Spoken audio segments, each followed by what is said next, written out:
Hi, Lovelies. Hey, it's Simone RC, your girl, and yes, we are doing a little bit different today. We have attended an amazing event. We had an evening with Patrick J. Kennedy, and Patrick's here today with us just to kind of give us an overview of exactly what you did today in Toronto. Well, thanks. I was happy to be part of a really big campaign up here in Canada to try to destigmatize mental illness and try to open up a dialogue for people to feel more comfortable about talking about their own challenges and that of their family members.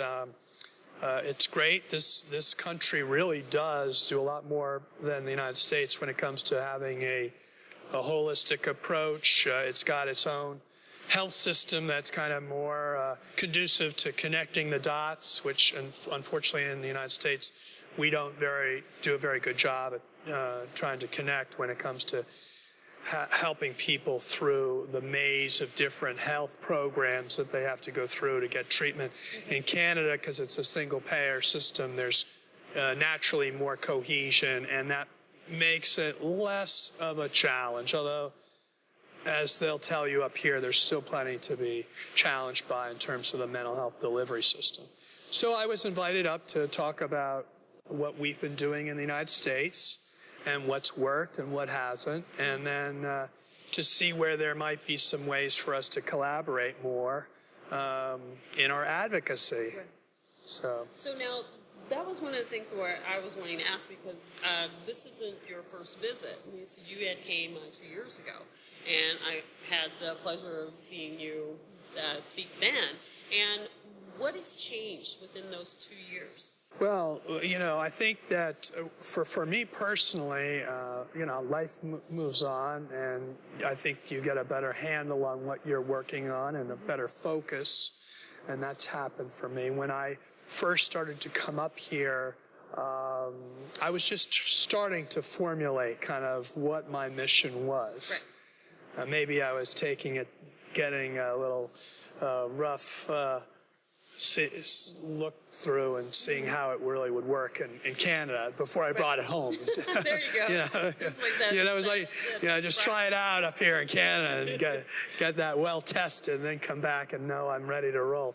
But it's I don't know really quite what the difference is, other than I think time has obviously shown us more in terms of what direction we're both going in Canada and in the United States. And clearly since 2 years ago, the opioid overdose crisis and the suicide crisis are now the biggest public health crises that we've faced as a nation in a long, long time. And they far surpass the height of the HIV/AIDS epidemic. And it's hard to imagine that these crises far exceed the number of deaths even during the height of the HIV/AIDS crisis. So, and yet our nation has not mustered the response to the opioid overdose crisis in the same way that it did during the HIV/AIDS crisis. And I think that the difference has been that we don't have the advocacy in mental health demanding change the way we did during the HIV/AIDS crisis. So how do you create that? Yeah, I am looking for those ways. I'm looking to enforce a federal law that is kind of in a way analogous to the Civil Rights Act, in that what it's calling for is that we need to end the separate and unequal treatment of people who are suffering from mental illnesses and addictions than if they suffered from diabetes or cardiovascular disease. They would not be treated the way they're treated because they have a depression or an addiction. So we have a federal law that can be enforced. And as we learned during the civil rights struggles, it wasn't, racism never went away, but what went away was people's ability to, discriminate openly without fear of getting sued by the NAACP. So what we need to do is kind of create an NAACP for mental health and addiction. There you go. And we need to sue the insurance industry when they're denying care. We need to sue others when they're not doing what they're obligated to do. And the basis is we're not being treated equally in the distribution of assets, so to speak, and resources. And it's simply because of a discriminatory attitude towards people who suffer from these illnesses. It's not like anyone puts their hand up and says, yeah, I want to be mentally ill, and I want to be suffering from a disease called addiction. That's not what people want.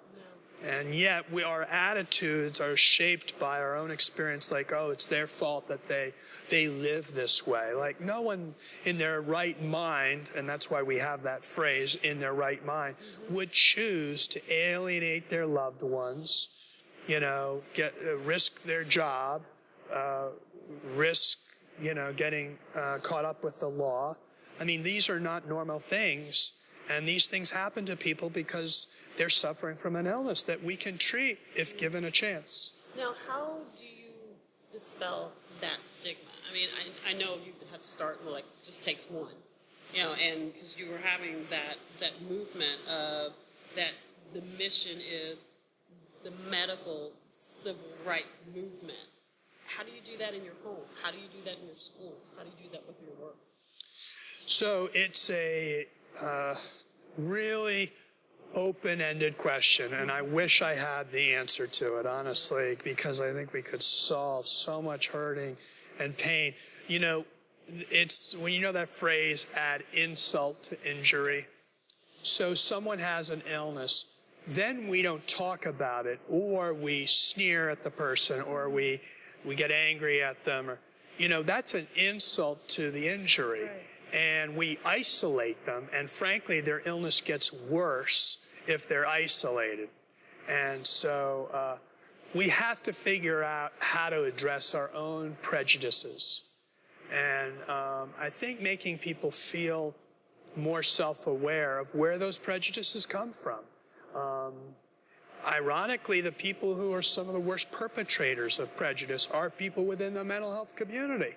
Really? Yeah. It's those attitudes are I can tell you are firm because of the kind of difficulty of treating people with these illnesses. It's not hard to understand why people feel so angry at the individuals who suffer from these diseases when they should be angry at the disease. Yes. But it's hard to differentiate when someone's lying to you, stealing from you, cheating on you. Those are things that are difficult for anybody to look past. But that's where faith comes into play. Because, it's, Matthew 25, those are there for the least one of these, my brothers and sisters, is there for me. And it's the person who's most marginalized. That's where you'll find Jesus. And I would say, right out there amongst those that are most marginalized are people who are suffering from these illnesses. They're right there on the periphery of society, and everybody loves to shout and yell at them. So you've got to think, no, in fact, I got to do the thing that doesn't come natural to me. Okay. I've got to try to do what doesn't feel right, and that is to love them in spite of because what's coming from them is fear. Okay. And it's almost look at it as a test for me to try to rise and become a better person by not falling into the devolving, recrimination and hate begetting hate, anger begetting anger. Right. But try to say, I know you're suffering. What can I do for you? Let's try to think of what we can do together. Well, maybe that's the solve. It's just love and understanding. It's the key. That would be great. Thank you so much for taking some time out. Just in there. I really love this. We are definitely moving our mission to support your mission within for the show about and SRC Media, and we're just so blessed to have you. Well, thank you for helping so many people getting their message out there. It's key. We are definitely working toward it. Yeah. And thank you, Lovelies, for making sure to tune in. Catch up with Patrick Kennedy. It's the Mood Disorders Association of Ontario. And just check it out. And, just give somebody some compassion. That's easy. And so, like I always say, take good care of you. Know that you are loved. And I'm going to see y'all out and about. Thanks. Great. Thank you.